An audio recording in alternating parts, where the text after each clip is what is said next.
An important day in court, nearly 5 years after the death of Elijah McClain. Yeah, the paramedic who actually injected Elijah McClain with that fatal overdose of ketamine was sentenced today. A judge giving Jeremy Cooper 14 months in a work release program and 4 years of probation. The work release program means he can work out of custody during the day, but then he would have to go into lockup at night. The judge also gave him that probation sentence. Prosecutors say Cooper and another paramedic failed to examine McClain before they decided to give him the ketamine. Today's sentencing took more than 2 hours. 10 people speaking out on behalf of Cooper. He's among the 5 of those first responders initially indicted for the death of Elijah McClain.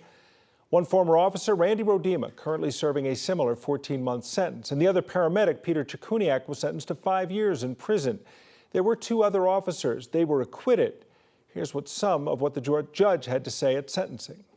Suffice it to say that the body cam videos were painful to watch. The court doesn't find that, and the jury didn't find from the evidence that Mr. Cooper purposely gave Elijah McClain the overdose of ketamine. The judge says Cooper has until June 7th to start that sentence. Elijah's mother, Shanine, spoke to 9 News following the sentencing. She left court with a raised fist.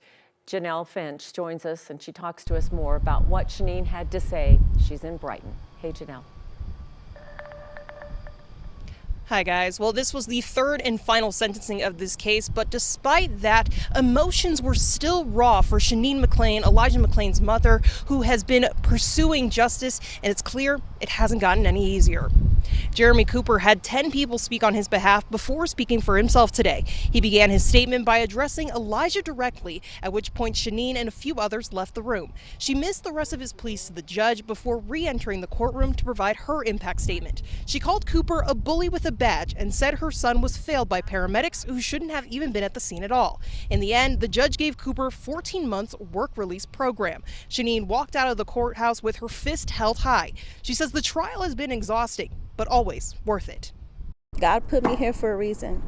Elijah was chosen before they targeted him, and I was called to this position because we have all been cultivated in this environment.